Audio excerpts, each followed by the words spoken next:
And thank you to Mr Limbrick for his contribution. This bill seeks to amend the Corrections Act 1986 to limit the circumstances in which Paul Denyer may be released on parole, prisoner sentenced in 93 to 3 consecutive sentences of life imprisonment for 3 counts of murder. Last week I had a long conversation with Karen Noon, a close friend of Natalie Russell, and I thank her for her time and for her patience and for her candour.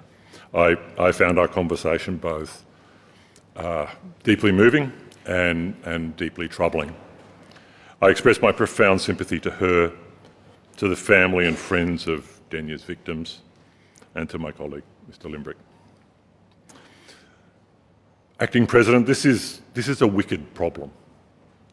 On the one hand, we have a wicked man and an evil man, and a man who, as I understand it, has expressed no remorse for the crimes that he has committed.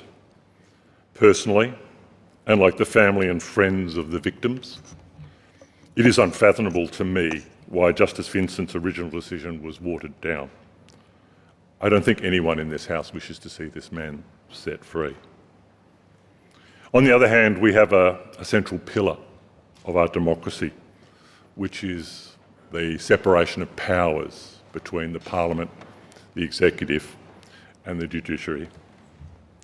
Put simply, it is, as I understand it, the role of the Parliament to make law, and it is the role of the Judiciary to interpret it and to apply those laws. This principle has underpinned our Westminster system for more than 300 years.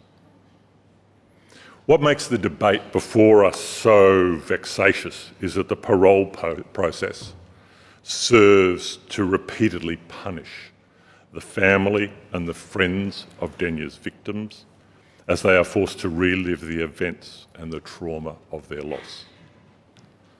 So in seeking to respond to this wicked problem and to this bill, it is incumbent on us to weigh up these conflicting priorities.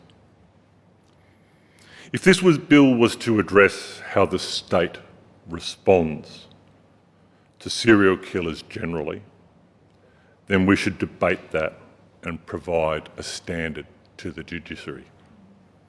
But it doesn't. It seeks to step in and replace the role of the judiciary.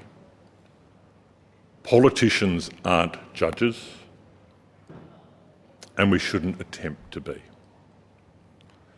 That previous parliaments have chosen to legislate this question for specific individuals doesn't change the primacy of that principle. We should, however, be seeking to address the appropriateness of the current laws and ensuring that the families and friends are not continuously re-traumatised.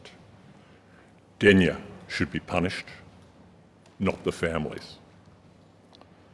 On this basis, while we have the greatest sympathy for the families and friends, we will not be supporting this bill, and we look to the government to bring forward changes to protect the families and friends of these victims and others regrettably so affected in the future. Thank you.